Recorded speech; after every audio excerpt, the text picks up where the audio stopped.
So again, thank you to everyone who was able to join us tonight live at our first annual National Coaches Week Atlantic virtual conference. I know it's a mouthful, but we wanted to make sure we included everyone that was a part of making this happen. So Coach New Brunswick, Coach Newfoundland, and Coaching PEI have all played a part. And then of course, Sport Nova Scotia and the Government of Nova Scotia and the Canadian Sports Centre Atlantic. So for those who don't know me, my name's Kirsty. I'm the community coaching lead at Canadian Sports Centre Atlantic. So usually I'm traveling around the province at this time of year, meeting with coaches and attending in-person PD, but we are offering this virtually this year. So hopefully we can reach more coaches in Nova Scotia and across Canada.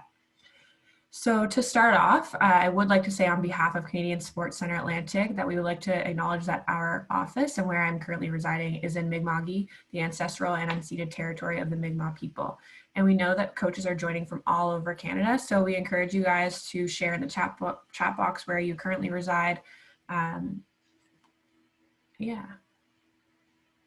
like I said, welcome to the Atlantic Virtual Coach Conference. These are all of the people that have helped to make this conference happen.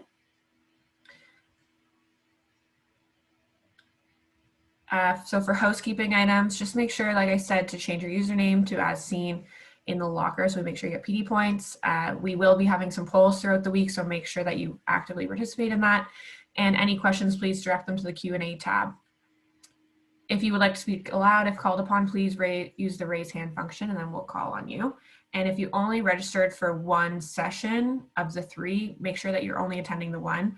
Unless our attendees are under 100, then you can attend more.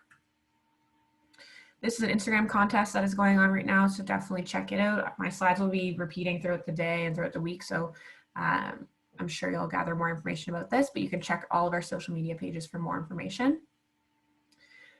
There's lots of NCCP courses for free right now, including nutrition, and this is exclusive to Nova Scotia coaches, but we are encouraging any coach attending this conference to use this coupon code. It's valid until Sunday.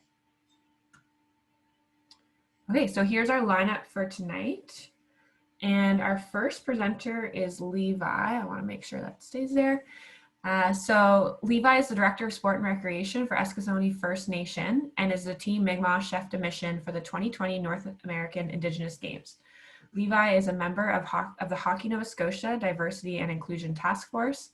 He is also an Aboriginal coaching module learning facilitator and a certified hockey coach who was part of the Canada Winter Games Aboriginal Apprenticeship Program as a coach with the Nova Scotia men's hockey team. So we're really excited to have Levi on here tonight to talk about a two-eyed seeing approach to coaching, Indigenous knowledge, and Western knowledge systems. So Levi, I'll stop sharing now, and then you can take it away from here with your slideshow.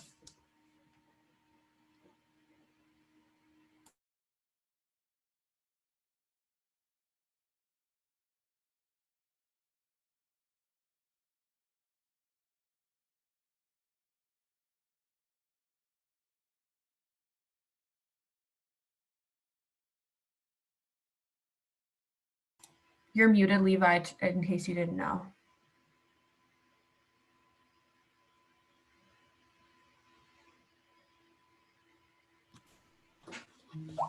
Hi. There we go. Hi. I'm unmuted now. Thank you.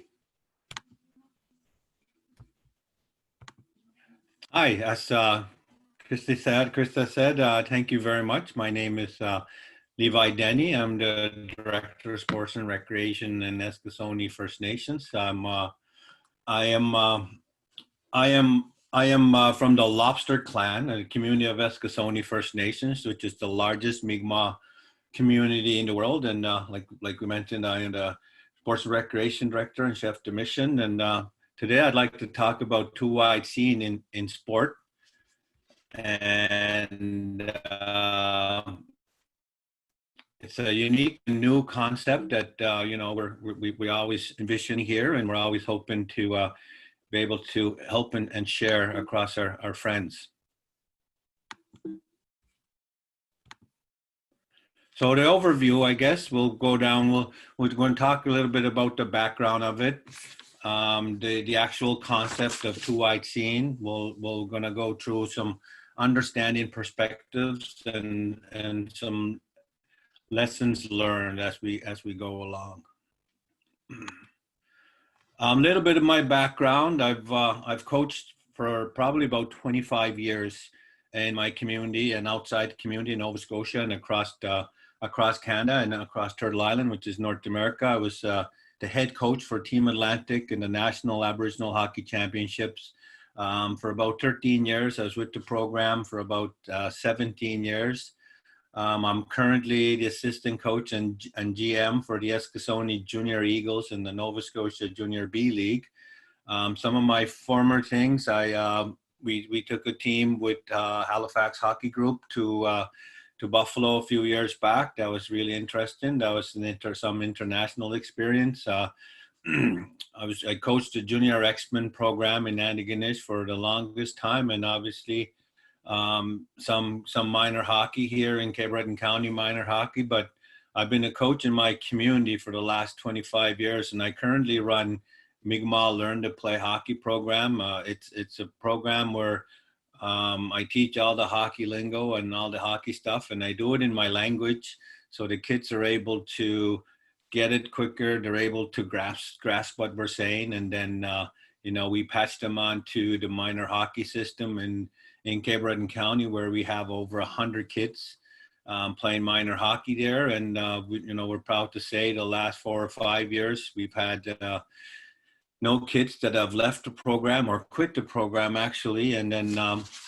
that's one thing we're really proud of here, because we like to feel like we introduce our kids to the Western world a little bit of help with our language and stuff. So it goes a long way, and and then our kids are able to enjoy sports, because a lot of times when you live in First Nations communities, every time you venture out of the community, it's very uncomfortable. And a lot of my coaching experiences and a lot of my coaching teachings would be, you have to be uncomfortable to be comfortable, and be uncomfortable at the same time. So, a lot of my hockey experiences, a lot of my journeys along the way have led me to become the coach that I am today. I value the holistic approach to coaching, which is I believe in coaching the children in mind, body, and spirit, kids as a whole, or adults, what have you. And then that's one thing we're very proud of in my community. Next slide. So, what is two-eyed seeing? Two-eyed seeing is a concept that was framed and lived by one of our elders here, one of our esteemed elders here in Eskasoni, Albert Marshall, through Cape Breton University. And he came up with this concept called two-eyed seeing. And it refers to learning to see from one eye with the strengths of Indigenous knowledge, and from the other eye of the strengths of the Western knowledge, and using both of these eyes together for the benefit of all.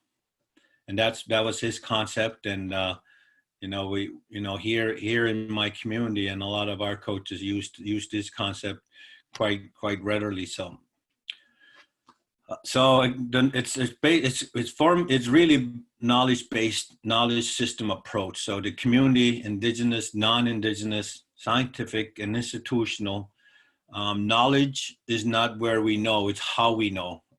That's a key sentence right there. Knowledge is not just what we know, but it's actually how we know it. The value, the beliefs, the ethics, the morals that guide what we do, and barriers and opportunities that we as coaches can be able to kind of learn from, or use a little bit of two-eyed seeing. So understanding the perspectives of two-eyed seeing as a tool.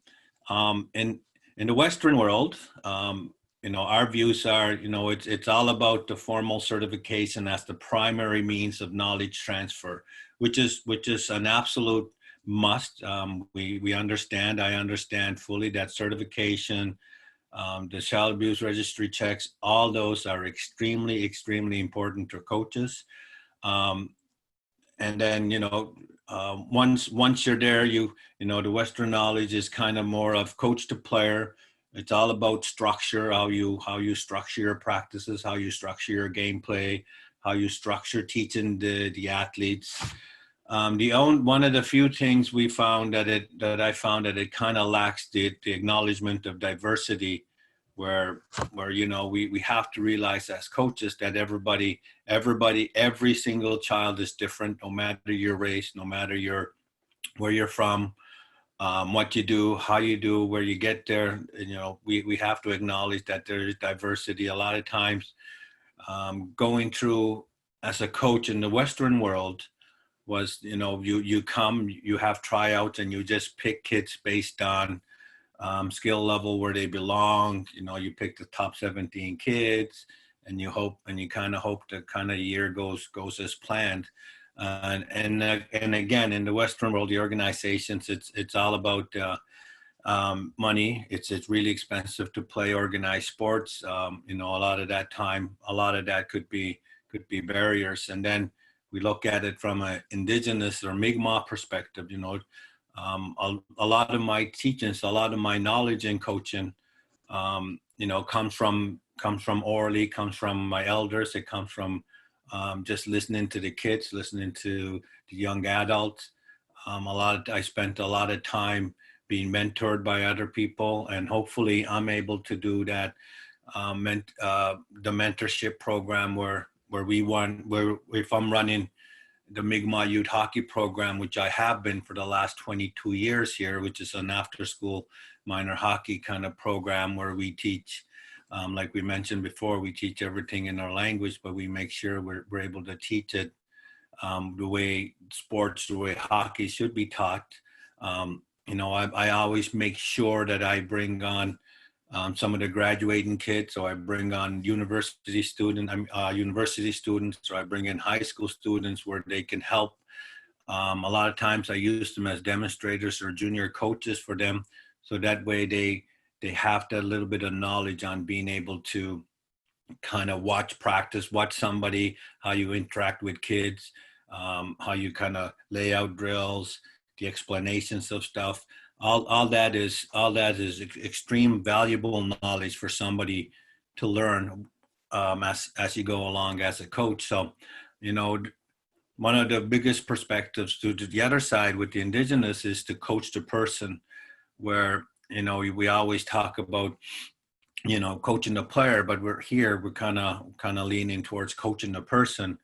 I've learned a very long time ago that winning doesn't make you a good coach.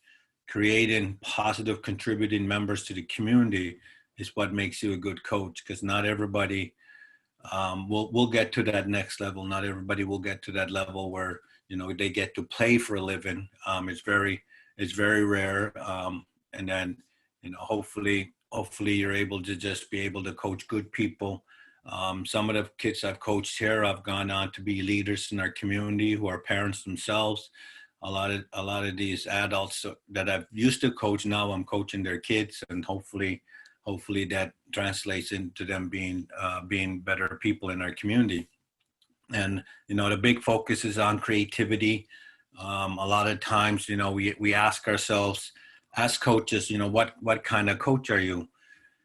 And there's a lot of different kinds of coaches, where you kind of ask yourself, what kind of coach are you? Or are you an autocratic coach, where my way is my way, or the highway is the kind of way, so to speak? Or are you a democratic coach, where you facilitate more just on the person themselves? Or on the other hand, are you a holistic coach, where you try and coach the person as a whole?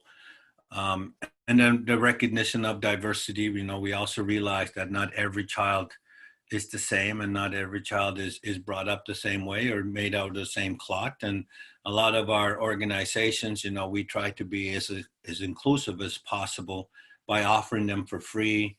We'll have gear drives, we'll have all that stuff. So we make sure that everybody has an opportunity to be able to play the sport that we love. And then, when you make it as inclusive as possible, that way you get more. We know it works, because say in Cape Breton County Minor Hockey Association. We have a little bit over 100 kids participate last year, but our after school minor hockey program last year, we had 275 kids that played in the after school programs right here in my community. So, that leads me to say that, there's about 175 kids that are not able to play sports or hockey outside my community. So they do it here where we kind of are able to offer a little bit more help. There's no language barriers. A lot of the time in my community, just like myself, English is not my first language. Mi'kmaq is my first language. I didn't even know there was another language, English, until I probably started school when I was 4 or 5 years old. Everything was, prior to then, everything that was talked to me was all in my language of Mi'kmaq. So there's a big gap in language. And then a lot of coaches, once you go out, once you kind of find out what kind of coach you are, and then we're kind of able to kind of mix these two, the Western way and the Indigenous way. And we feel like, once you get a good grasp of what this is and use it as one tool, then we feel like then you're able to be able to kind of go at being a little bit a better coach. So the concept behind this is, the mind, body, and spirit. Us Indigenous people, or Mi'kmaq specifically, we like to consider everybody, everything and everybody is relations. Our biggest concept is what we call Msinogama, which means all my relations. We believe that everybody in our culture is related to something, whether it's the trees, the water, the rink, the road to the rink, everything's kind of interconnected with everything. You need to be able to go on the road to go to the rink. You need to be able to build homes and stuff using trees. So we're very big on the practice of that, all my relations, where we make sure that we realize everything's connected to everybody. Everything's connected to everything else. So the concept of the wheel that we like to use, the mind, body, and spirit, is, we kind of break it up into 3 pieces. And when the wheel is whole, the wheel is able to go on its own. It's able to go on the road. It's able to go to these places where if one of those is missing, the mind, body, and spirit is missing, then, your wheel is broken and you have a very hard time moving forward in life. So, that's what we consider as being life balance. And a couple ways you can do that is just by getting to know the person a little bit better. One thing I do make sure, my practice last year, I had 66 kids on the ice most nights, and I make sure at the start of practice it's not cumbersome and it's not too busy, that I name the child by name every single practice, and it kind of gives them a little bit of that little bit sense of belonging, little bit sense of they're actually somebody there that cares for them. And then one concept is, when we're using the 2IC as a tool, is that, every child matters, where you make sure, that the kid knows you talk to them. The biggest understanding in the coaching world for me is that, every single time I meet a kid or I meet a new child, I like to think myself as that I'm the first happy person or the first friendly person that child sees in the course of the day, where my actions, my reactions to being in the sport world is actually, you could very easily, as a coach, you can discourage a child from loving the sport. You can encourage a child from hating the sports forever, where I am the way I am because of hockey. I love hockey. I breathe it. I live it. I coach it. My children went through hockey. I try to do as much for the game as possible. I try to give back. And it's because of a coach when I first started out in hockey. being from outside the community of Coxseed, where he took me in. He made me feel like an individual. He made me feel like I was part of the team. And from then on, I have an absolute love for the game. And, you know, some of the friends that I met first year in Adam playing house league, some of them are my best friends. And I know now our kids have gone through the same thing we've all gone through. So one of the biggest things with the concept is actually the four pillars also, where we consider very, and us to every coach, but you know, we have it in very high regard of respect. The four pillars are respect, integrity, trust, and honestly, where we have the power to influence this to children every day almost. So that's just a little bit of a concept where we can hopefully put all this together with the 2IC approach. And then we go to the next slide. So, you know, application of the 2IC, when we talked about earlier certification, when we kind of mix the both together, the Western knowledge and the Indigenous knowledge, hopefully this is what we come up with. Certifications, again, are important and encouraged. That's, as a coach, you live and die by the motto of the NCCP and stuff, and it should be. But it helps broaden the coach player to the coach person perspective, where again, you just never think of just coaching the player, but you're actually coaching the person. Some of the trainings that are available, the Aboriginal coaching module, you know, Sport Nova Scotia offers, but it's a national certification program also, where you can also get points for it for your NCCP too. And you know, there are some learning facilitators all across Canada that are able to teach these, and it's not just for Indigenous coaches, or it's not just coaches who teach Indigenous kids, but minorities all over the place.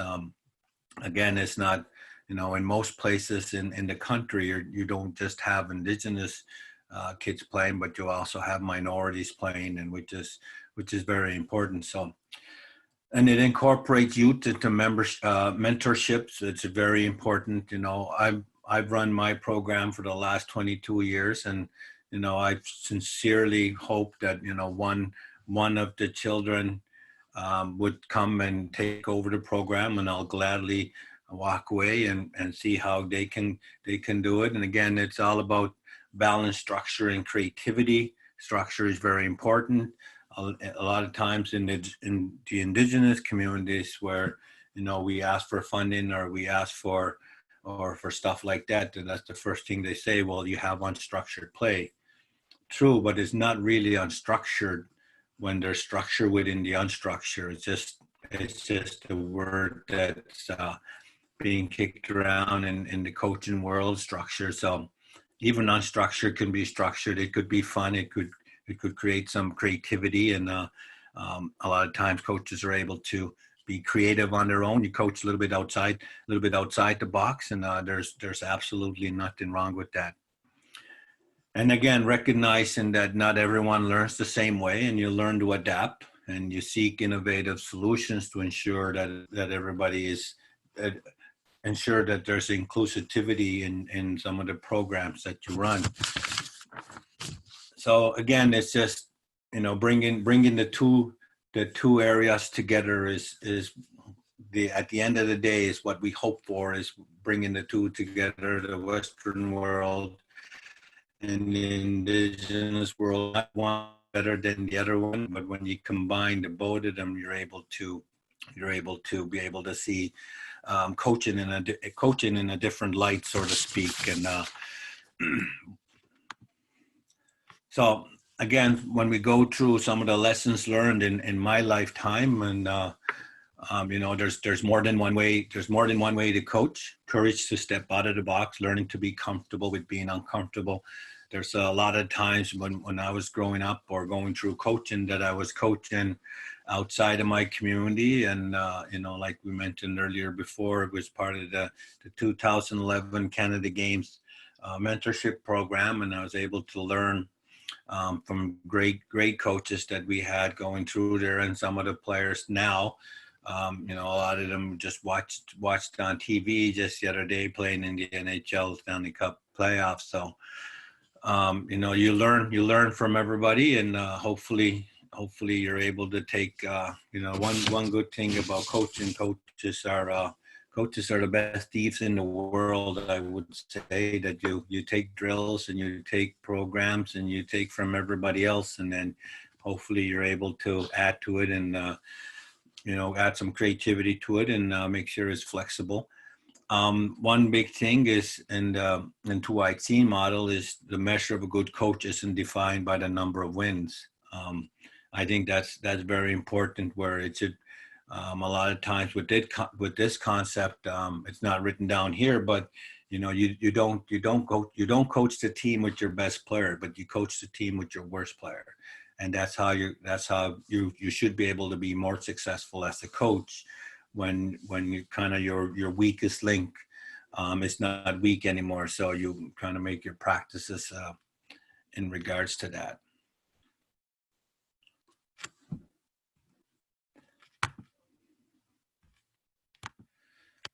So if we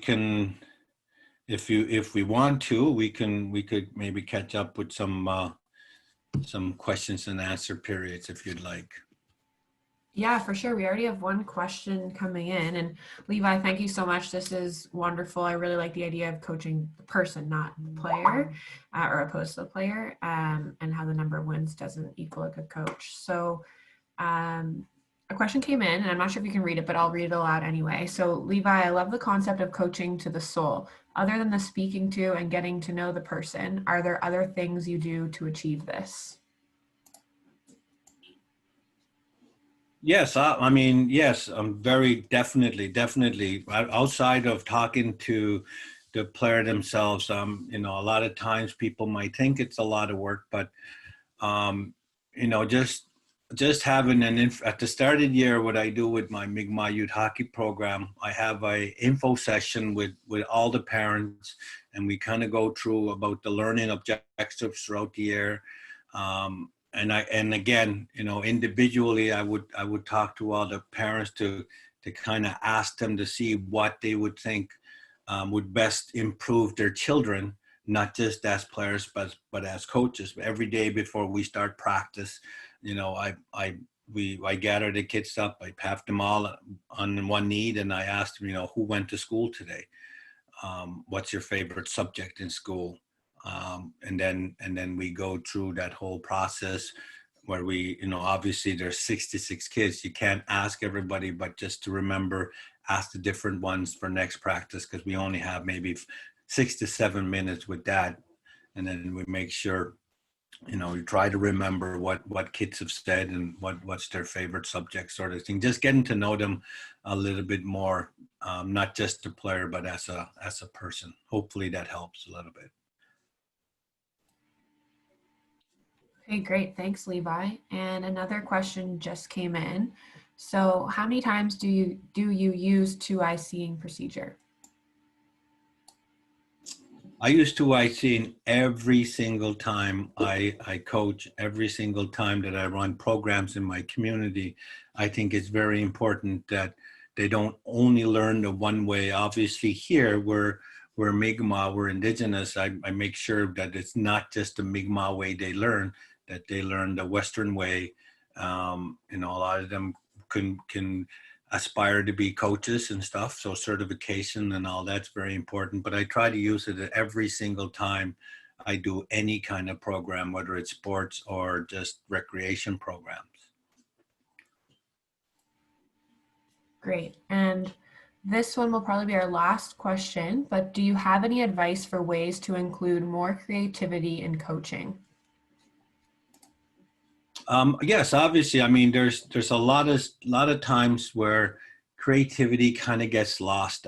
I find, and then creativity comes from just watching the kids or watching the young players doing what they just kind of keep a close eye on, how they learn best. And a lot of times for example, in the indigenous communities, a lot of our people are visual learners. A lot of our people are, you can explain the drill, but you show the drill.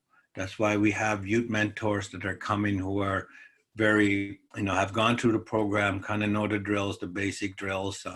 I talk to them in the dressing room. I explain that today we're doing, 5 to 6 drills, depending how quickly we go through them. Then we could have some fun play, some free time afterwards. But it always makes sure that, we do our structure, we do our programs, and not to rush through them, but making sure all the kids, so the kids kind of police themselves and saying, you know what, we all got to listen, we all got to pay attention, because the quicker we're able to understand the certain drills we're doing, the quicker we'll be able to have some free time at the end of it. And then the funny thing is, every time I give them some free time, it ends up them wanting to do one more drill. Whether it's something with the pucks or something without the pucks. So it's never just, it turns out it's never just a game we're playing, but it's actually another drill that they wanted to do. So create themselves have a little bit of ownership, but they explain, why don't we do this? So I kind of take it and modify it a little bit quickly, and then we go through that drill. But creativity is something, you just got to keep the eye out. Make sure you're, what the kids want. And a lot of times, it's just learning. A lot of times I'll pick up my iPad and go on YouTube and start watching hockey drills, probably 8, 9 o'clock at night. And sometimes I wake up, the sun's coming up, it's probably 6 in the morning. I forgot to go to bed, just watching YouTube videos on some drills and some creativity and stuff. I mean, that's a bit extreme. But, there's a lot of different ways you'd be able to access some great information. Awesome. Yeah, thank you so much, Levi. And I agree, there's so many resources out there, and that's hilarious that you stay up that late sometimes watching drills, but I know we can get caught up in that kind of stuff. So thank you so much, Levi. We will start to wrap up here. But if anyone has any other questions, just direct it to the chat box and maybe Levi can answer there. But we will wrap up and prepare for our next session starting in 1 minute. So thank you, Levi. Thank you guys very much.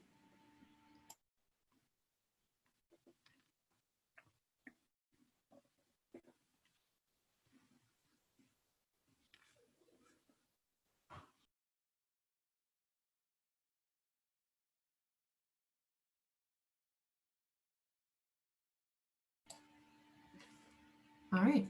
So thank you everyone for sticking with us through our next presentation. So next up we have Bryden Cohen. So Bryden has been working as a registered psychologist for the last 14 years, working in the school system and private practice in her home province of Nova Scotia. Now a coach, sport parent, and mental performance coach, she enjoys melding the sport world with psychology and performance. As a former athlete, Bryden played hockey in the NCAA, CIS, New England Prep School, and has competed at the national level attending the Canada Games. Her philosophy as a mental performance coach is a holistic view of the athlete and how this view relates to individual performance. Bryden believes optimizing performance in athletes goes far beyond physical talents, rather lies in mindset and ability to strengthen mind-body focus during high-pressure situations. Bryden also feels life skills are the most important participation in sports, skills which are far-reaching beyond the sports season and invaluable in life. Helping athletes create an awareness of how mindfulness relates to their ability to regulate their emotions is a key to optimizing performance. Developing strong emotional regulation skills is paramount for athletes competing in high-pressure situations and a focus of work with athletes. Through many experiences as a competitive athlete, coach, and now parent, Bryden personally and professionally understands the importance of mental health and how it relates to performance and success in sport. She has a specific passion for helping athletes in hockey and golf, however, enjoy all aspects of sport life in several different contexts. So we're really happy to have Bryden on with us tonight. I know for Nova Scotia coaches, we've received a lot of feedback about wanting some more information about how to coach athletes with ADHD and other learning disabilities. So we're really excited to learn from Bryden tonight. And Bryden, I'll get you to take it away from here. So I'll stop sharing. And now you should be able to share.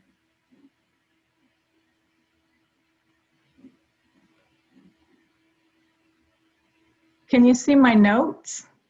I need to make it full. Yeah, so press slideshow and then present.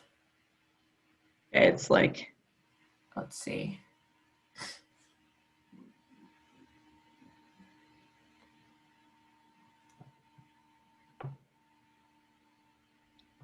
it's just sort of spinning. There we go. Can you see that?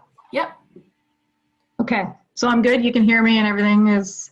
Yeah, everything's good. You're all good to go. All right. I'm really excited to be here tonight. It's a little different not being able to see all of you, but anytime I have the opportunity to talk about mental health and sports specifically, especially with coaches, we have a pretty unique role where we're in a position to really impact the lives of our youth and young adults. So I'm really excited to be here tonight, and I won't talk anymore about myself. That was a big introduction. So anytime I do give a talk, I like to sort of bring awareness to a term that is sort of a hot one in social media and the sport world today is mental health literacy in sport.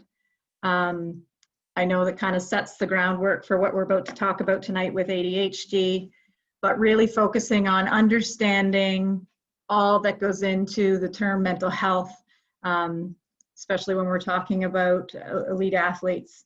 So that includes knowledge and skills, reducing the stigma around mental health and talking about it with our athletes, with our teams in the communities. Helping recognize and then help prevent, athletes from dropping out of sport because of, wanting to talk about their life experiences and how they're doing with their mental health, and then facilitate those athletes with help-seeking behaviors. So I've always said it's one thing to talk about it. We have Bell Let's Talk Day in the winter months, which is pretty big. But it's really important that we're not just talking about it, that we're acting on it, and we're helping our athletes seek help for some of those behaviors that are interfering with their performance or their progress in sport. So again, I always sort of preface presentations anytime we're talking with our athletes about mental health, whether they're diagnosed or not, or they're currently struggling with mental health. It's really important that we ensure confidentiality when speaking with the athletes, and then depending on what they're comfortable sharing with you, that you're making sure that it goes no further from that point. So again, knowledge and skills that address the biological, psychological, and social aspects of mental health, that there's more than just performing as an athlete and having success as a hockey player or a golfer or whatever it is the sport is. That, like Levi had just mentioned, it's a holistic view, that we're people first and then athletes second. So really getting to know the person rather than just as the centerman on your first line. Another one of my sort of soapboxes is anytime we talk about a mental health disorder, and tonight we're talking about ADHD, I always say there's a spectrum of impairment of functioning. So we all have periods of anxiety, we all have periods of inattention, we all have periods where our mood is low and depressed, but it's when it crosses that threshold of, okay, now it's interfering with my daily functioning. Now it's interfering with my relationships. It's interfering with my performance on the ice. It's interfering with my performance at school. I'm not sleeping, I'm not eating.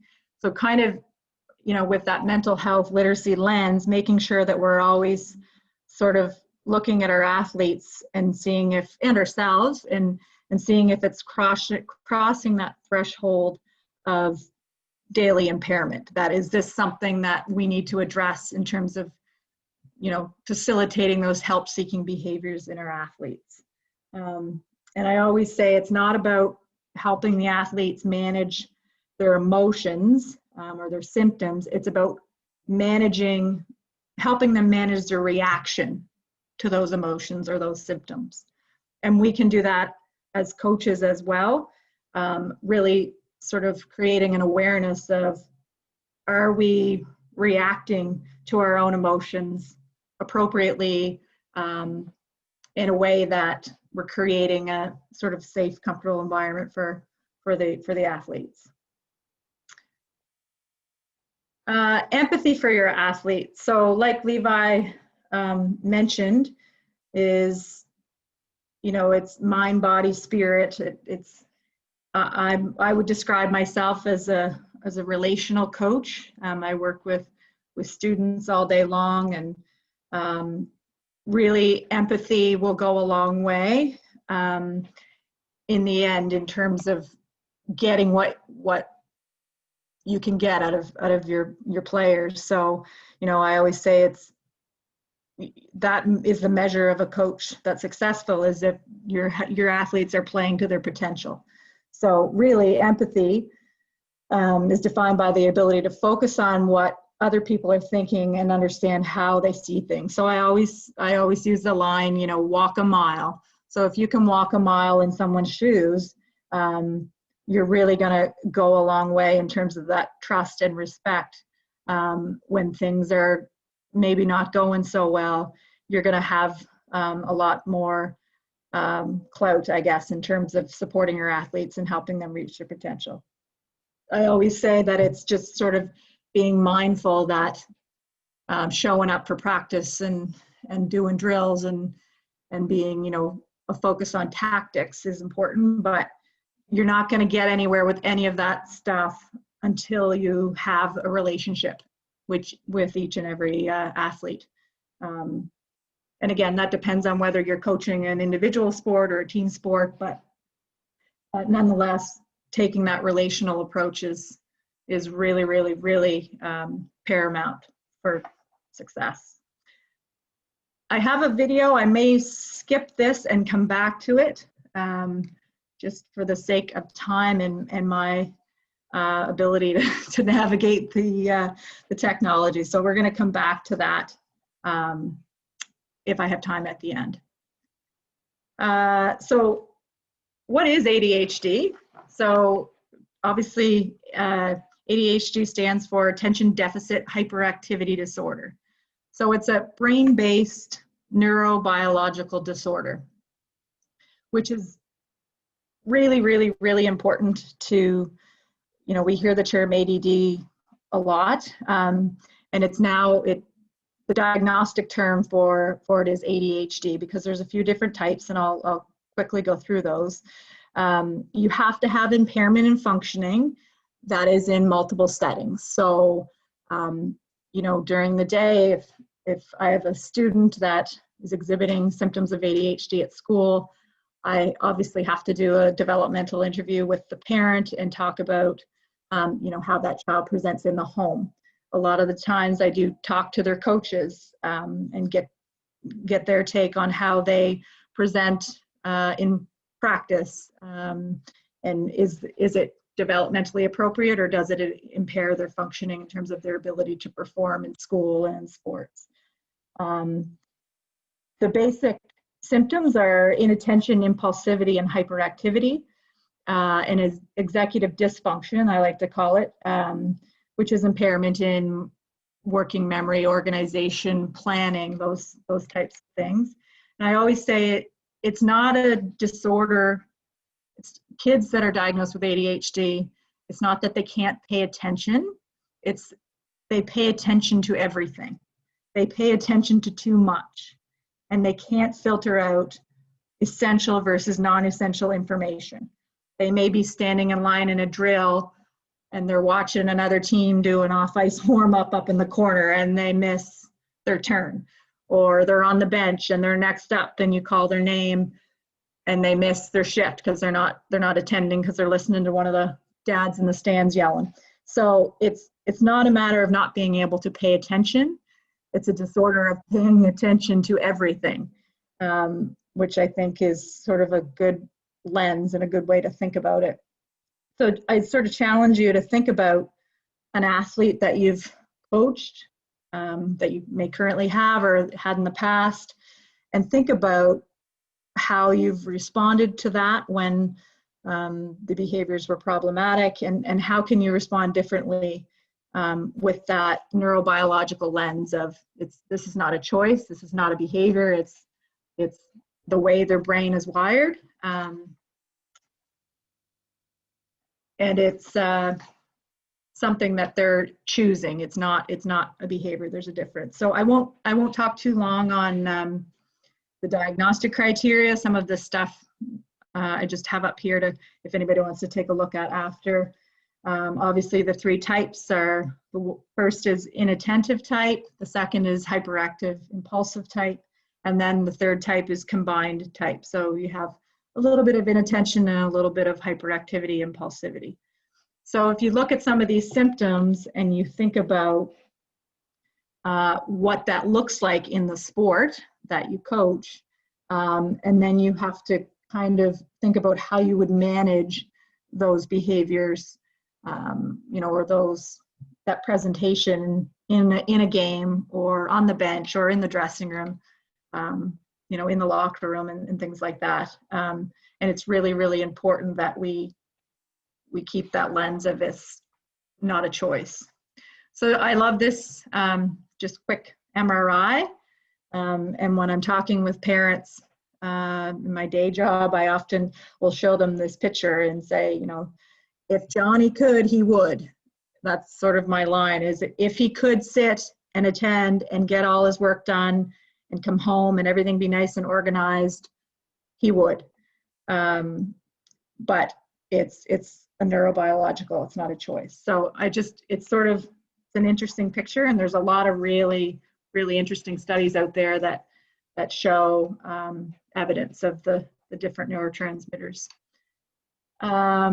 Now this is just a nice visual. There's a lot going on this, and some of it's cut off, but it's the iceberg concept, which I love. So these are behaviors that we see. So you think about an iceberg, and I always challenge teachers and coaches to think about what's beneath the iceberg. So think about some of the behaviors that are on top, the tip of the iceberg.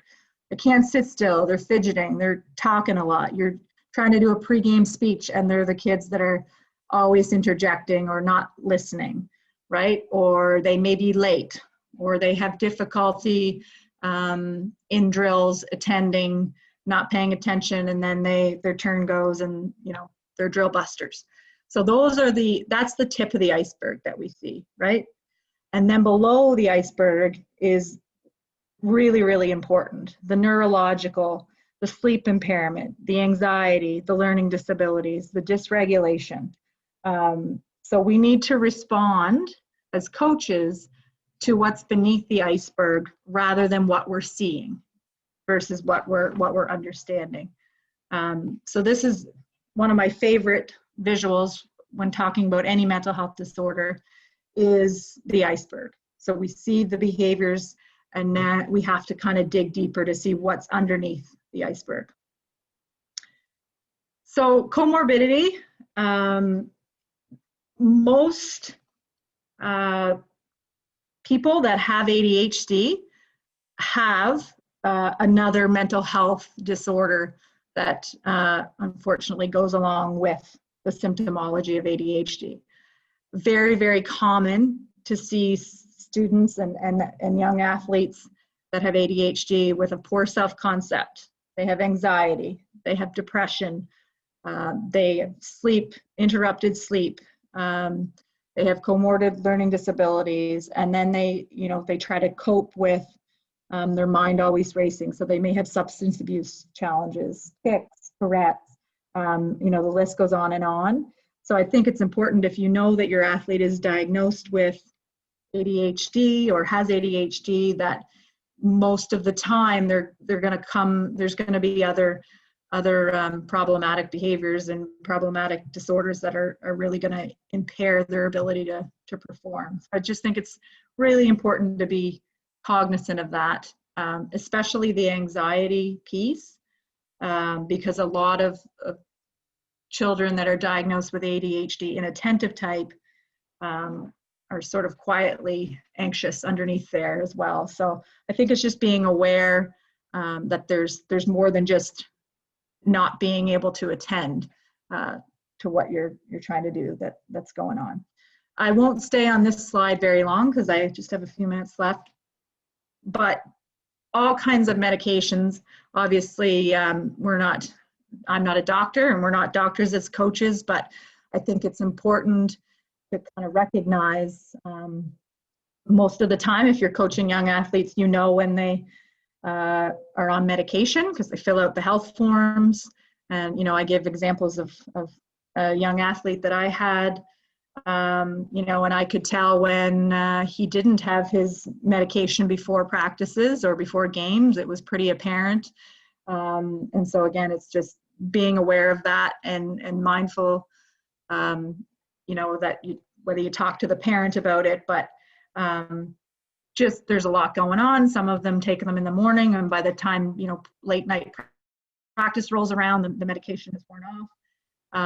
And so you just kind of be aware of that. Obviously, we're not prescribing medication, but I think it's an important piece because research shows that the best intervention for ADHD is a combined approach of cognitive behavioral therapy and medication. You see the best results with the combination of both of those interventions. So I have 10 minutes left. So some myths and understandings. I won't spend a whole lot of time here, but again, ADHD is not a real disorder. I mean, ADHD has existed and published in textbooks all the way back in 1775. And Russell Barkley has done research on ADHD for forever.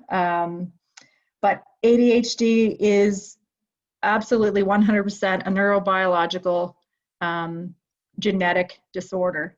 Often impairs life activity, social, emotional, academic, work functioning, and it's a lifespan disorder. It doesn't just go away. We get better at coping with and understanding ADHD. And high genetic component to this disorder as well. So it is a neurobiological disorder. So if they could, they would. ADHD is a disorder of childhood, which I just mentioned. It's a lifespan disorder. You know, studies show that 50 to 80% of cases persist through adulthood. ADHD is overdiagnosed, and this is one that I hear often when talking to other parents, whether I'm at the rink or just in a conversation at work. It's not that it's overdiagnosed. I would just say we're better to identify and recognize and screen for all mental health disorders than we were, I would say, even 15, 20 years ago now. So it may seem more prevalent and the prevalent rates may be higher, but I think it's just we're getting better at identifying and carefully diagnosing it. Children with ADHD are over-medicated. Also, most of the research studies suggest that the levels of treating ADHD with medication are appropriate. And, you know, in fact, undertreated because of a lot of the stigma around medication and giving young adults or children medication. One of my favorites, poor parenting causes ADHD. Research studies point to the hereditary and neurological factors as the main causes of ADHD rather than social factors, which would include poor parenting. So again, I go back to my statement of it being a neurobiological disorder. Minority children are overdiagnosed and overmedicated. ADHD and all of those comorbid diagnoses that I just had on the previous slide are present across race. Acceptance for medication and treatment and diagnosis may vary, but prevalent in all races and cultures. Number 7, girls have lower rates and less severe ADHD than boys. Actually that's not accurate, and I think we're getting better at diagnosing ADHD in females. Sometimes it presents differently because they may have the inattentive type more than the hyperactive impulsive type. And again, sometimes can be misdiagnosed as anxiety when in fact it's ADHD, but definitely a myth. So again, some quick stats. So 4 to 8% of athletes, populations aged 15 to 19, have diagnosis of ADHD. And common and normative sport-related hyperactivity observed in athletes may be difficult to distinguish because often they're playing the sport for an outlet of that energy, and that's often of benefit. So I have a clip, I don't know if I'll have time, but it's Michael Phelps, and he's talking about his ADHD and how that actually was a benefit to him in performance. So just quickly, and I've already kind of touched on a lot of these, the comorbid, depression, anxiety, substance abuse, lack of focus and concentration, argumentative behavior, frustration, and all of these symptoms can definitely impact athletic performance. Also, the high stress that goes with a lot of sports and elite athletes is definitely could be a result of undiagnosed and untreated ADHD. So again, it's just having that awareness of how those symptoms can impact performance and just sort of being cognizant of it being more than just not able to pay attention. So the management of ADHD in athletes. So again, being aware of the sport and the demands and the expectations are and the potential of the athletes, but being aware of what's really going on underneath that iceberg will be really important. Yeah, symptoms may play a role in their choice of sports as well. They may opt for an individual sport versus a team sport, depending on the athlete. Let's get through there. So I talked a little bit about executive functioning or executive dysfunction. So again, these athletes may have difficulty planning, organizing, staying on time and with a schedule.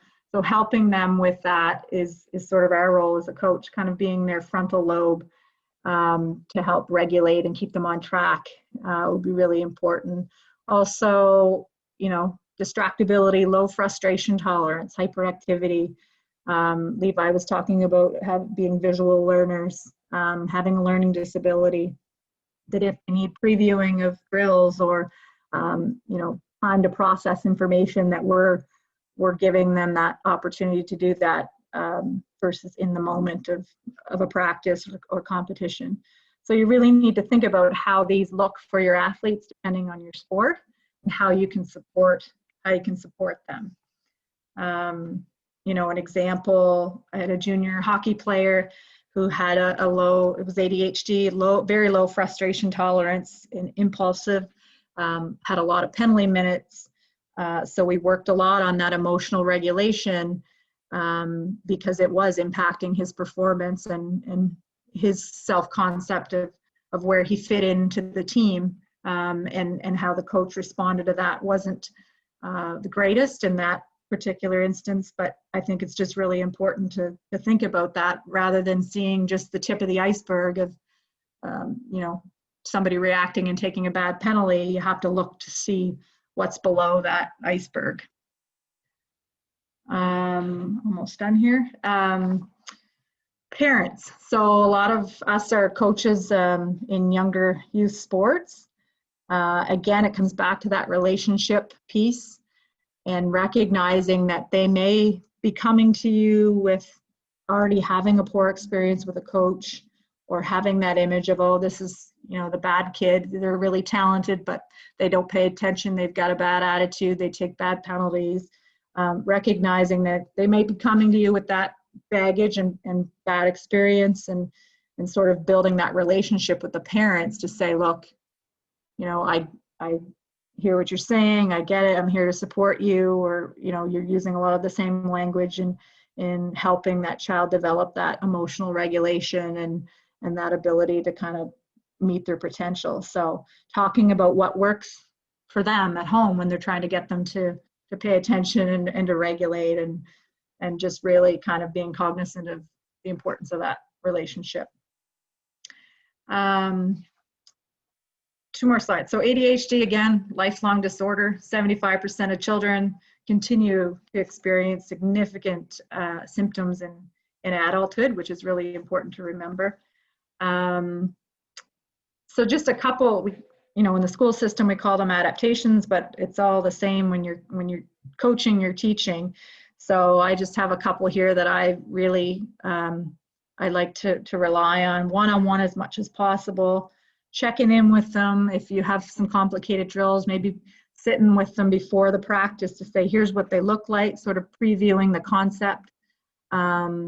Again, for team sports, instead of singling them out, you win and lose as a team.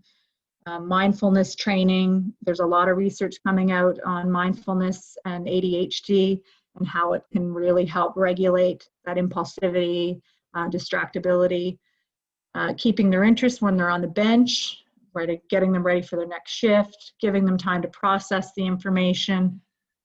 You know, in practices, making sure they're the ones that, you know, middle of the line, not the back of the line, and act, don't yak. So if they do something that gets them into some trouble, maybe don't ask them why they did it and shame them, just sort of keep it simple and move on, and lots of praise, because I think really all athletes can benefit from those good differential coaching, not just students or not just athletes that have ADHD.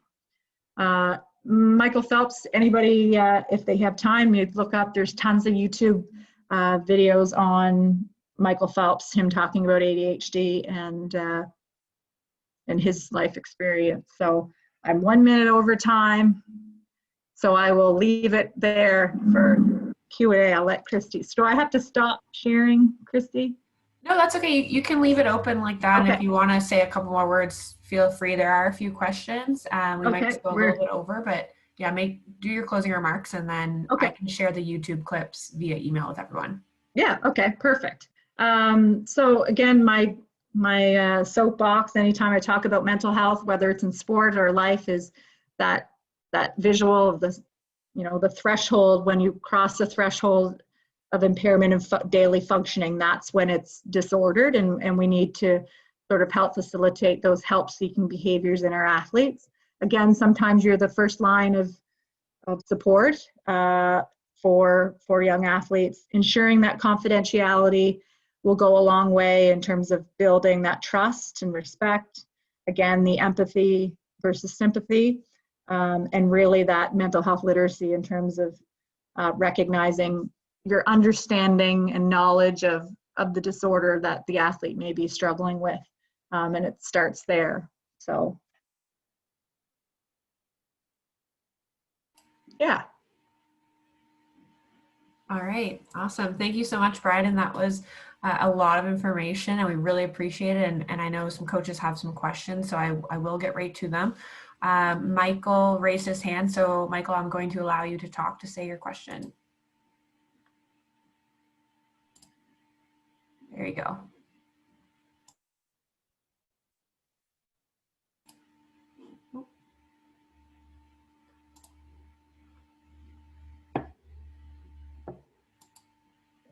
So Michael, if you want to read, or ask your question. Is that better there? Oh, yep, there we go. Sorry about that. Brian, you've coached my son in the past and did a great job with him, and we always enjoy our time with you guys. Just a quick question for you. A lot of young kids playing competitive hockey, boys and girls, are falling into the trap, and you kind of highlighted it a bit, of the coachability issue. And you see a lot of these kids who are very talented, but get labeled as having coachability issues, when really it's the adults, the coaches and league evaluators who don't really understand ADHD and the impact it's having on children. Can you just comment on ways that, some strategies maybe that parents can use to, or different hockey associations could use to educate evaluators and coaches on that, because it is a problem with a lot of kids today. Thank you. Can you hear me? Yep. Yep. And I enjoyed coaching your son, Mike. So that's a valid point. And I would say with that, in my association where I am, it comes from psychoeducation. It's having those conversations with associations before you start evaluations around that.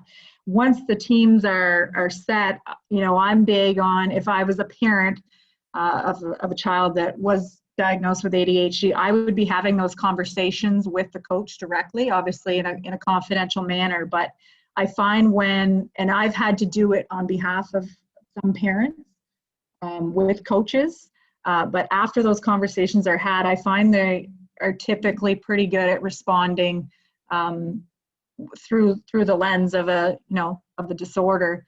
But it's definitely a problem, I would say, especially at the start of the season. But open communication about what it means for your child and how that looks is, the earlier those conversations are had, the better.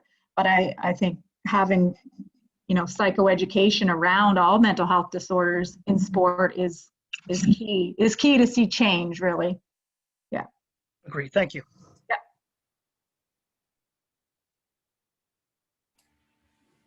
Okay, and we do have a few more questions, so we might go over. We'll start the next session at 8:15. So someone asked, what's the best way to coach athletes with ADHD? Okay, that's pretty general. The best way to coach athletes with ADHD. I would go back to, I don't know if you guys will have access to the presentation, but that little adaptation slide that I kind of just breezed through, again, is just recognizing that sometimes it's just a little tweak, whether it's previewing a concept or pulling them aside. But I find in my experiences at work as a psychologist and at the rink as a coach, you have to have a relationship, because often individuals with ADHD have difficulty trusting, and they have a low or self-concept because they've had negative experiences as being labeled the bad kid or the kid that's not coachable. So I think you need to start with building a relationship, which is sometimes hard. But once you do that, you're going to get a lot further in terms of allowing that athlete to reach their. Great. And a couple more, so I'll go through them quickly. So we know that childhood trauma can change the neural pathways in the brain. Can this change then lead to children dealing with issues around ADHD? So, okay, I can't see the questions for some reason, but so can you kind of like summarize that one, like trauma in the brain? Just the pathways. Yeah. So childhood trauma can change the neural pathways. Yeah. Can this change then lead to children dealing with, I think, like with ADHD? Can it cause ADHD, kind of? Is that what it's I think so. Yeah, or definitely, there's lots of research on trauma and ADHD and comorbidity. And it's tricky to comment sort of blankly just on ADHD with trauma. But I've done quite a bit of work in terms of trauma-informed practice as a coach and as a psychologist. And I think it's hard to know what came first, the chicken or the egg, because there's so many of those symptoms that we see from ADHD that may be a result of trauma. So I think it's just doing a really good job differentiating between the symptoms, where they originated from. But when it comes down to it, if you're working with an athlete and the problematic behavior or the problematic symptom is presenting, it doesn't really matter where it originates from. You just need to address it from, how are we going to help you feel more comfortable or help you reach your potential? But that's a pretty complex question. Yeah. And we've been receiving a lot of questions about coaches with ADHD, but I think what I'll say to that is maybe we're going to be providing Bryden's email, so you can always reach out to her if you want more information about that, but we will focus on coaching athletes with ADHD for tonight. So for our last question, I think it's another big one, but hopefully we can answer it. Gosh, you're making me sweat here. So if your athlete doesn't communicate to you that they have ADHD, but you are getting hints that they might, how do you go about asking them or their parent?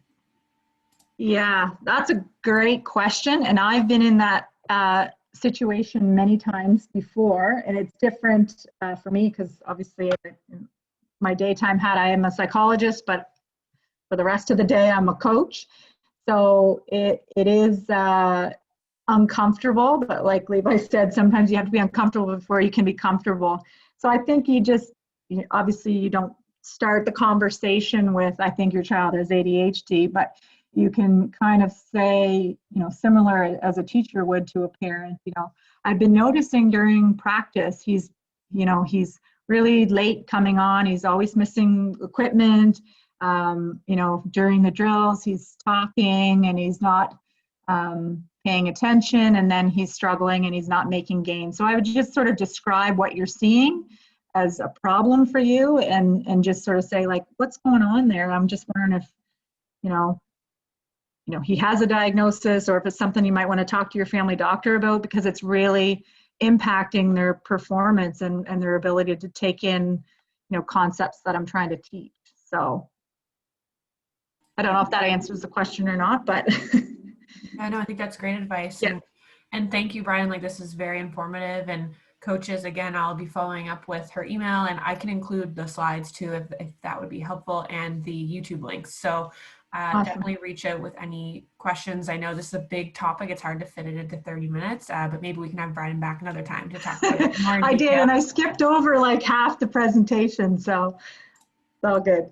Okay, well, thank you. Thank you so much. And next up we have Jonathan, so I'll start to switch over to them, but thank you so much, Bryden. So thank you everyone for joining us for our last session for today of day one of the Atlantic Virtual Coaching Conference. So our last presentation will be by Jonathan Crossland. So Jonathan was raised in West Northfield, Nova Scotia, and is a proud graduate of New Germany Rural High School. John was a multi-sport athlete growing up, playing anything that they had a team for. So badminton, basketball, cross country, hockey, soccer, softball, and track and field. He never had to look too far for competition, as he has a twin brother that provided it daily.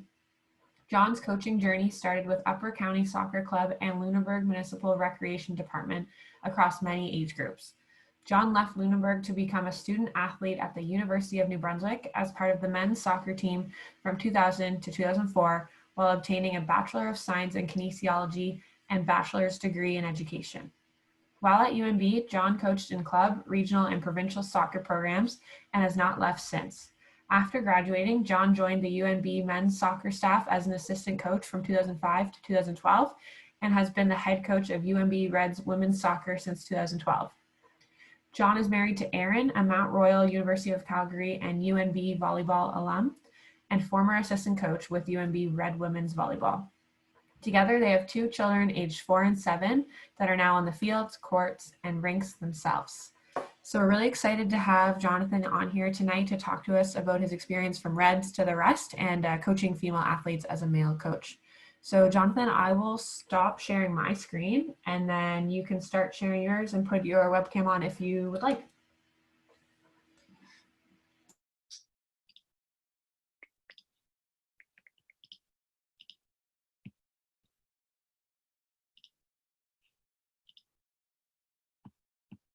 Mm-hmm. Can you see that? What do you see? Yeah, your See my- presenter notes are visible. Better now? Yeah, there you go. All right, I'll turn my camera on here. Yeah, so thanks for having me. Grateful for the opportunity here to spend some time with everyone tonight.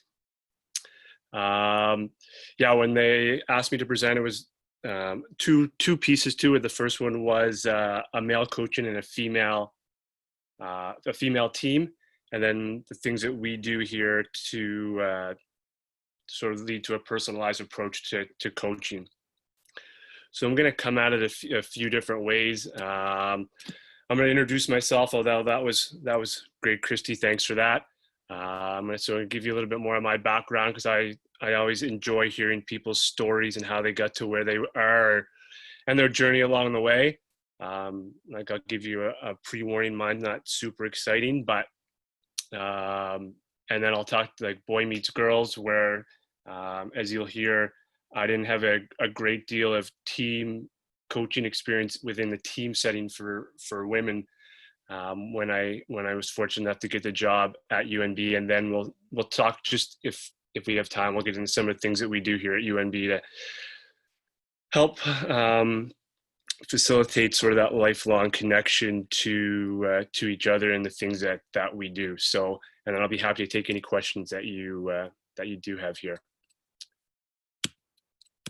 So like Christy said, I grew up in a small town, not a town, a community, I would say, in rural Nova Scotia called West Northfield. It's between Bridgewater and New Germany, for those of you that are familiar. There's the aforementioned twin brother here, and this sort of represents my journey through sport a little bit. Like she said, I grew up playing anything and everything that was offered. Had the good fortune to be in a small school, in a small community where we needed people to play sports, to have teams really at some times.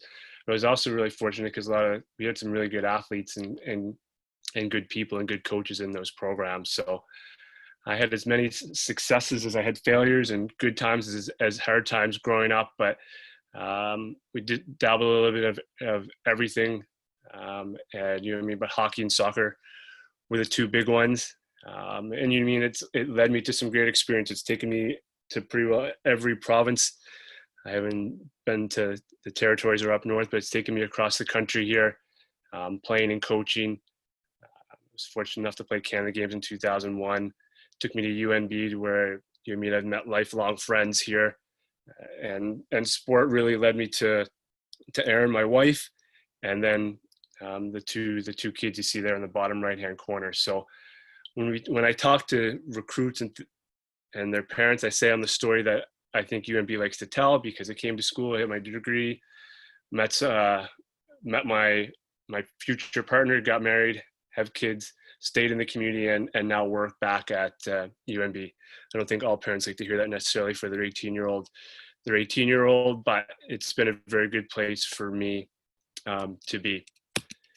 My coaching story, again, not to spend too much time on it, but it started out as in the rec department. So I was thinking about, I guess I got paid to coach in some ways, and it was teaching swimming lessons, multi-sport, camps over the course of summer vacations. It was coaching within the club in New Germany, which is called Upper County, different age groups.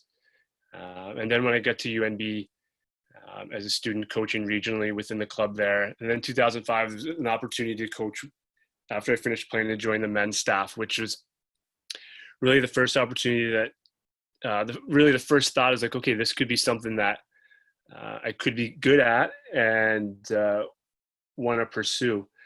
And obviously that was a volunteer / part-time position. So I taught elementary school phys ed until 2012 when I got this job full time. So I've been fortunate enough to play games my whole working career. That's what I tell people, and I have no complaints about that. And now it's starting to come full circle again, where I'm going back out on the field with the U4s and U6s and combining the coaching piece and my education piece, and sort of as elementary phys ed. to sort of help bring along the next generation, and hopefully have them enjoy sport and activity and see the benefits as much as I have. So I'm going to flow this in now into the boy meets girls part, because as I said, I didn't have a big background in coaching females outside of running sessions, guest coaching, doing things like that. So never through a full season.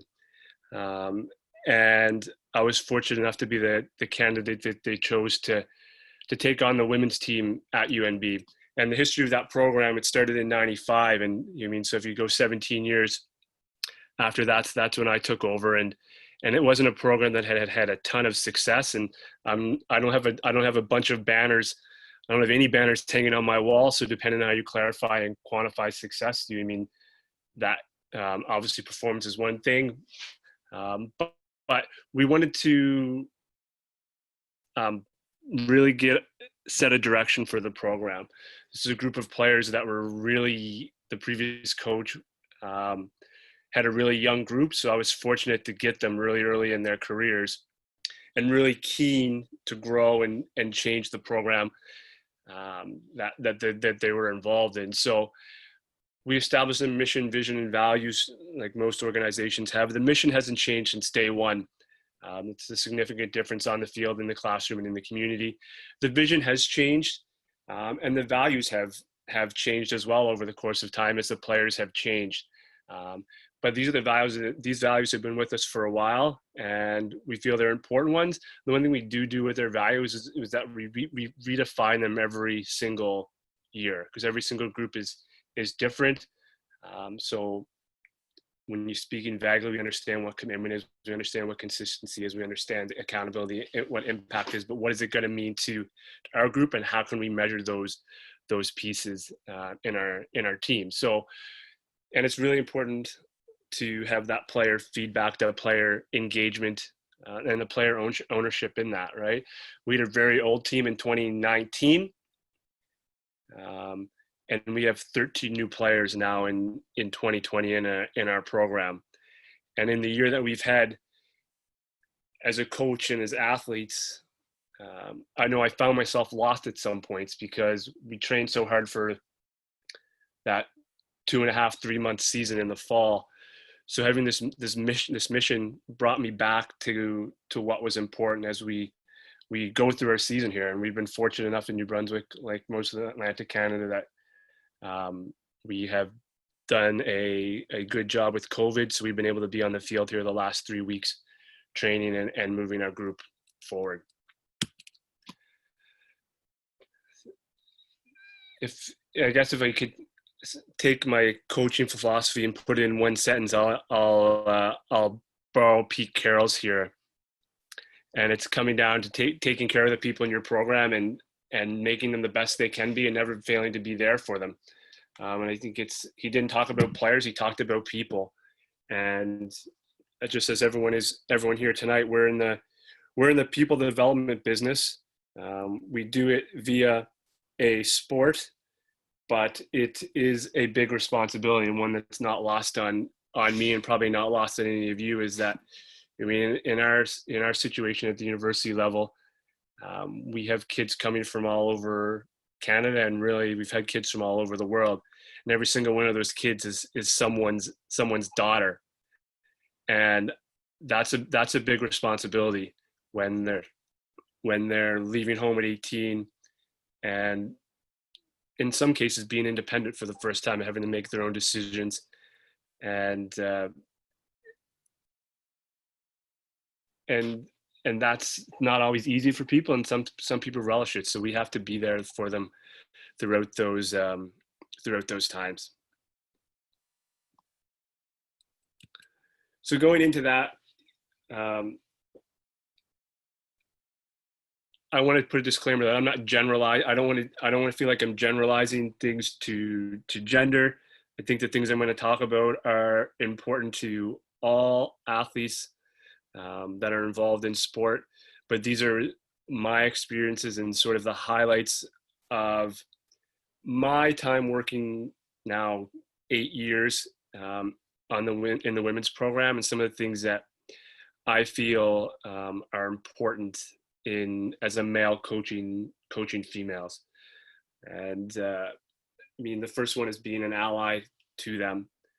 You know, I'm a 38-year-old white male that did go to the same university as these players, student athletes are at, but my experience is different than theirs. My experience was finished 16 years ago. So we have to have an awareness of what's happening in their world, and that can be very small around the individual, but then also a larger awareness of what's happening on your campus, in your community, in your town, in your province, in your country, and in the world, and understand how it affects them. It doesn't affect every single person the same, and we have to encourage people to be okay with having their own beliefs, having their own feelings, and having their own thoughts and actions to them if they feel the need to. You need to be an advocate for them.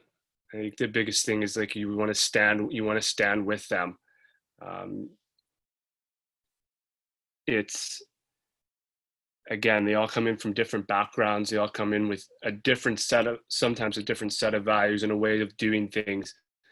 And you have to be there to support them at the same time as you need to be there to help guide their decisions as well. So stand with them, stand up for them. I mean, society and the world has come a long way in terms of women in sport. I mean, there's still lots of work to do, and maybe university sport isn't sort of the big news stories in terms of like U.S. women's national team fighting for equal pay, and the stories we've seen over the past month in terms of the FA and Australian Football Association coming to the table with equal game day pay and equal appearance fees and different things. But it does provide itself a platform that you still have to advocate for them, right? It's universities do a fairly good job of balancing scholarship dollars, but it's not necessarily always dollar for dollar. It's not always 50-50. And we need to tell their stories as well. We have so many young women doing great things out there that at times it's just who they are. So it's nothing special to them, but we definitely need to continue to tell those stories and bring recognition to our athletes and our student athletes and all the great things that they do, whether it's on the field, in the classroom in our area, or in the community. Because these girls are role models for people. They're in the community, they're coaching in the community, they're visible on game days.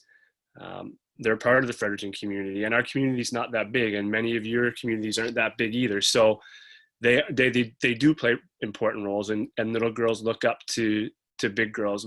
I have girls now that I taught elementary school phys ed to, or coached in one of those programs that are now playing at UNB. And when they come in, they talk about the players that have come before them, and they want that to be a part of their story as well. And the last day is the advisor. I say acting dad, but I think there's lots of different roles that you wear as a coach. You're a counselor, you're a concierge, you're giving recommendations, you're a relationship counselor, you're an academic advisor, you're I guess sometimes you can be the fun uncle, but you're also the person that has to hold them accountable if needed. So those are three big roles that I feel are important as a male coach to demonstrate and work with our athletes on. Okay. And the next piece is just some lessons that I've learned, and I'm not saying that these came from mistakes, but these are things that maybe I didn't know as much as I should have known when I started coaching women. And the first one is understanding. They like to know why we make the decisions we do, and not only how it impacts them, but how it impacts others around them, and how it fits into the bigger picture of doing things. And even in drills, I found is that we present a topic, and you give them the guidelines and the rules of the game, and there's a lot of what if questions. What if this happens? What if that happens? And sometimes it's focused. Sometimes those questions come from people of certain personality, and also I find sometimes academic programs, it's quite often the engineers that don't like the vagueness of things. They want to know, they want it to be black and white. They don't want it the gray. They don't. So just being clear on the understanding of how everything fits together, why you're making decisions, how it impacts the individual, how it impacts the group. Having all those considerations as a coach has been something that I've grown into over my time coaching women. The role that they play. They want to know why they're here. They want to know what is my place in the group? How am I valued? How can I progress? How can I go from where I am today? How can you help me get better? And how can you help me develop as a person? It's not just a one singular piece. It's the all around. And I found that they're also willing to play many roles as long as they're respected and valued in the group, and that they feel that they're contributing to the group. I think everyone probably has worked with athletes that maybe in terms of playing role haven't been the impact in the field hasn't been great, but their impact on their teammates, on the culture of your dressing room, on your program is great for various reasons, whether it's because they're really connected to the girls,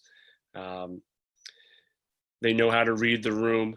They've even they're not satisfied with their non-playing role, but they've removed themselves from that maybe weekly disappointment at times, and they can understand and then take a step back and understand how they can impact the group. So as long as they're valued and contributing to the group, I think that they don't necessarily always accept their role, but they will fulfill their role. All contributions matter. So it's not just what you do on the field. That's a very small part of it. It's a full package. So there'd be behavior, actions, and attitudes in all settings impact the group. So, I mean, if someone is choosing not to go to class, someone has poor behavior in social settings for whatever reasons, those all matter to the group.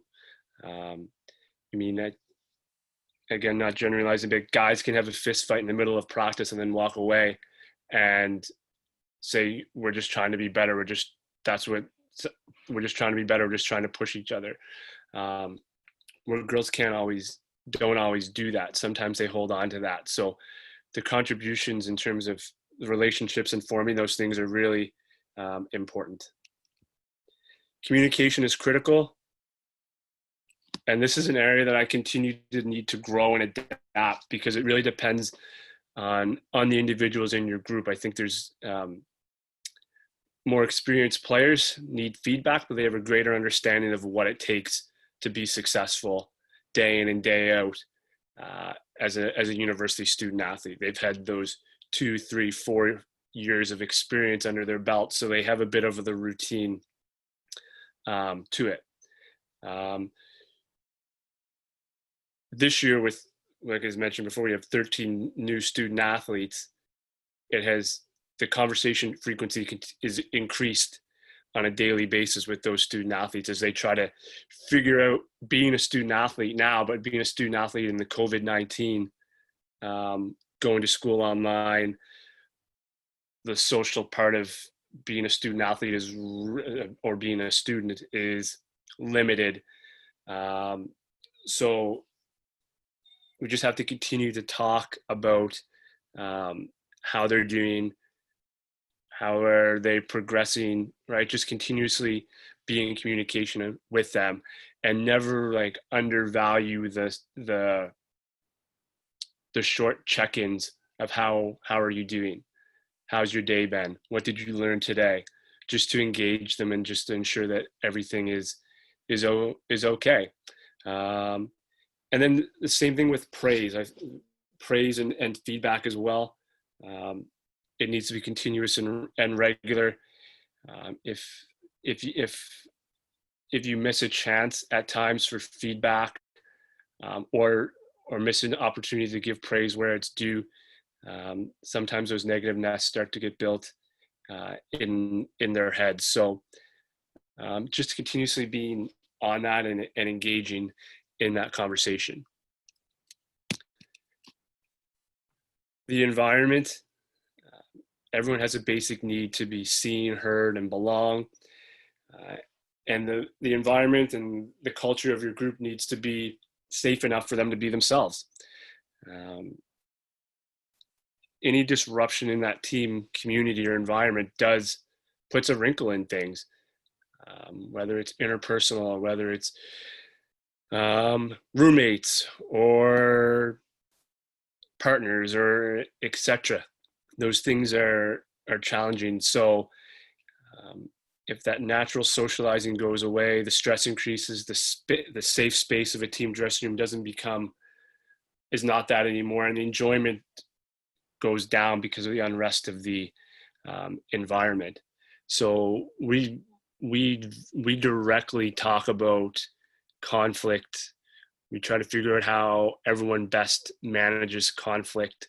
Are you a teddy bear? Are you a shark? Are you compromising, right? Do you consider people's feelings, or you just go right for the task? So we spend time directly doing those things to help control the environment and make sure it's good and clear, but then also going back to the communication piece. And small details matter, make a big impact. Be thoughtful.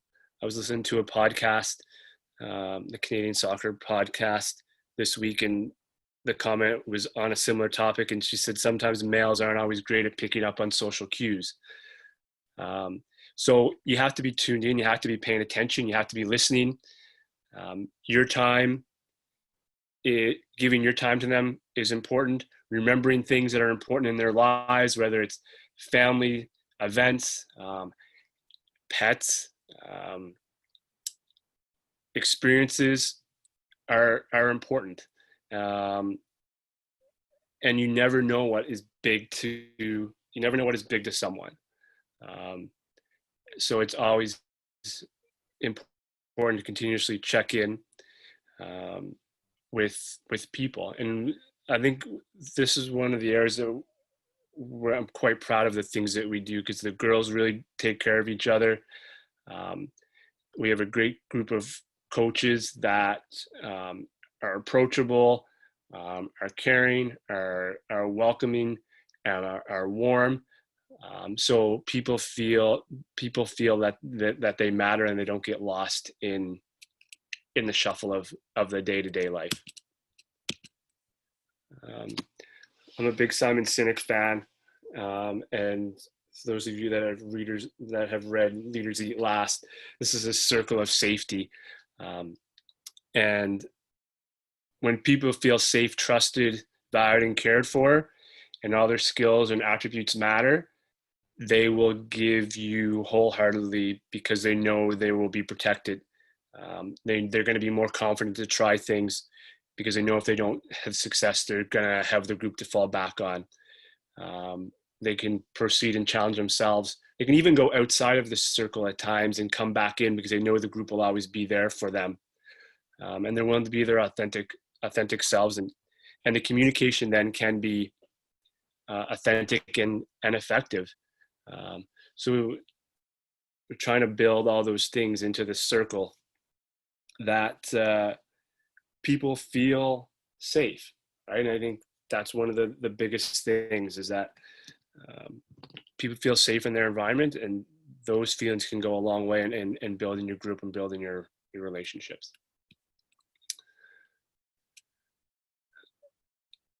How am I doing for time here?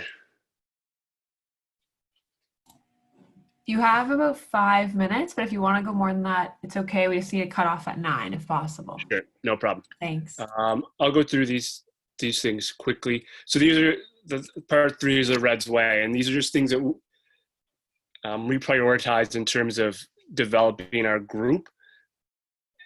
And so this sort of maybe goes to more like, how do you create a personalized environment for each athlete? So the first one is, obviously we want our whys of doing things have to match up with the athlete's why of doing things. There's lots of recruits out there. There's lots of student athletes out there that want to play university soccer, and some of them fit in your environment and some of them don't. So if I'm recruiting you, I've already identified you that you can play. Those conversations are more, I want to talk to you, like I want to get to know you, get to know your personality. It's not so much a job interview as a conversation of lining up what everyone wants. We want to tell people our history when we want to know their history, because again, there's many people that have gone before them that have come through this program. So we like to share our history. We like to connect via experiences, right? So whether that's travel, whether that's team building, and we like to tell stories. I mean, one of the things that we sort of has become a game day tradition is some type of story before the game. And it could be from a coach, it could be from a player, that can really be on any topic really that unifies and connects a group for that day. Develop the relationships, and the biggest thing is just being available. We have lots of distractions, lots of reasons to be busy nowadays in some ways. So just being available for people, whether it's responding to a text when they send you a text, it's if they want to have a conversation, have that conversation, don't put it off. And then we grow the relationships with, I mean, it takes time. Like this year we're integrating 13 new players in. So it's going to take time. It's going to take trust. And especially in a year where you're trying to bring 13 new people together by always sort of telling them they have to stay apart, that makes it a challenge. Maybe we build our relationships via the experiences that we have, that's on the field, off the field, on the buses, when we do team building, when they're in classes, sitting in student union building, studying in the library. So any experience can help build a relationship. Adversity, it's losing a game, but it could be bigger than that, a family member, a pet, challenging situations with partners or family, right? We grow relationships by our responses to setbacks or confrontations or disagreements. And we grow relationships via the successes that we have. And those successes can be small. It's a girl getting her first playing time. It's a girl coming back off injury. It's a girl playing her first 90 minutes. It's scoring her first goal, stepping into a new role, into a group. So you develop these relationships in those ways. And we want people to be comfortable, be yourself, and explore. University we say this everyone says the university is the best time, right? You have some independence for the first time.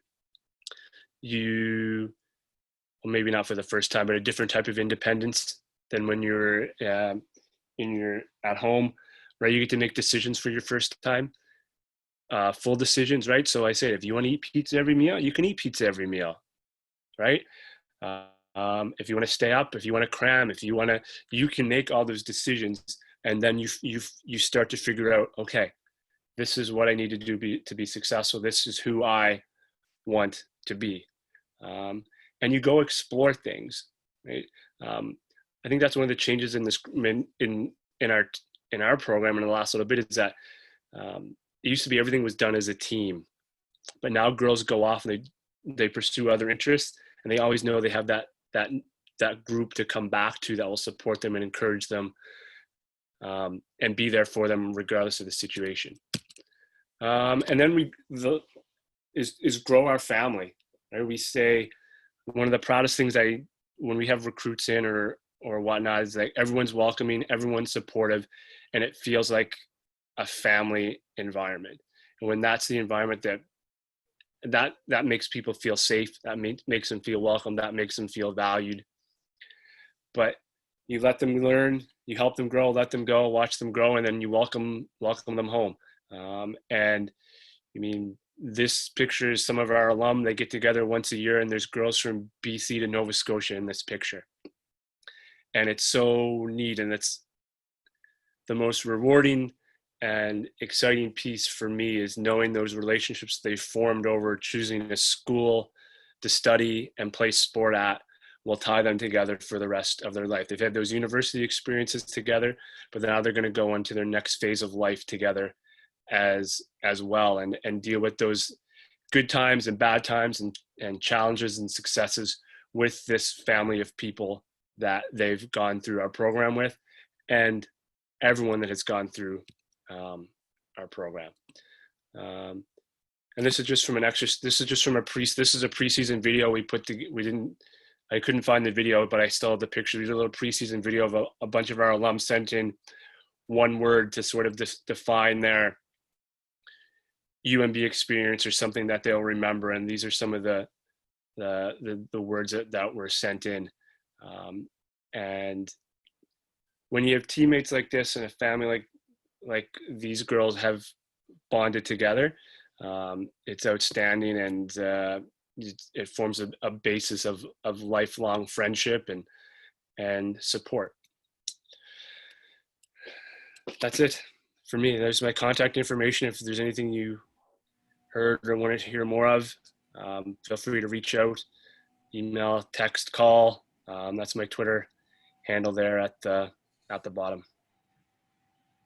Awesome. Thank you so much, Jonathan. That was great. I know I took lots of notes. I'm sure the other coaches did too. So thank you so much. And we have received a couple questions already. And just a note to coaches, if you do have any questions, put them in the Q&A box or raise your hand and we can call on you.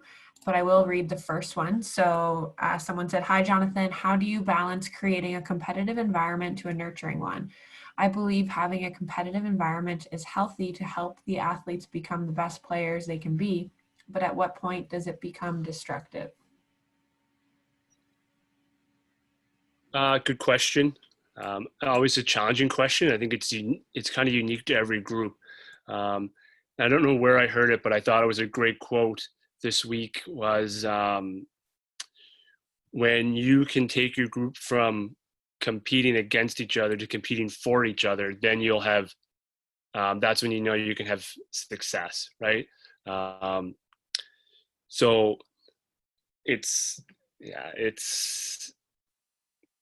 we're in a competitive environment. So I guess I'll use a couple of examples that we have. Like we spend a lot of time doing competitions in teams, right? Like whether it's preseason or even off season, we'll do competition in teams. And then you're always working together. You're not relying on one single person, and you're working collectively as a group. So we spend a lot of time doing like team challenges. So they always have that support network. And I think it's just then clarifying what their roles are going to be, right? As I said, maybe in the presentation, it's constant communication, understanding that it is a competitive environment, but everyone has a role. Everyone's role is valued. What you're doing is important. What you're contributing is important. Is it going to be on the field this weekend? Maybe, maybe not. So what can you bring to influence the group? Awesome. Thank you. And another question. So in your opinion, what seems to be the biggest challenge when it comes to coaching women in university sport? So for example, environmental, social, psychological, etc. How would one overcome the challenges? I ask a lot of questions, right? I ask them a lot of questions. it is their experience for sure. And I've done things one way one year and thought, okay, that worked well, and brought it back in the next year. And it's like, that's not working. It's not working this year. So like, engage the student athletes, right? It's ultimately their experience. So you want to help tailor that to them. I think the greatest challenge, I think I have personally, my greatest challenge is ensuring that I communicate enough all the time with every single student athlete. Like, we have 25, 13 of them are new this year, for example. Lacking games to really give hard feedback on performances and where they all fit. Yeah, if that answers the question. Yeah, I think so. And if someone has a follow-up to that, definitely put it in the Q&A. And if anyone has any more questions, please put in the Q&A or raise your hand. We haven't got any more yet. So we'll start to wrap up, but everyone should have Jonathan's email and contact information. And if not, I will be following up with an email so I can include it in there. But thank you so much, Jonathan. That was a great way to wrap up day one. And there seemed to be a bit of a theme in terms of like the holistic approach to coaching. So definitely appreciate all of that information, and thank you for sharing all of this.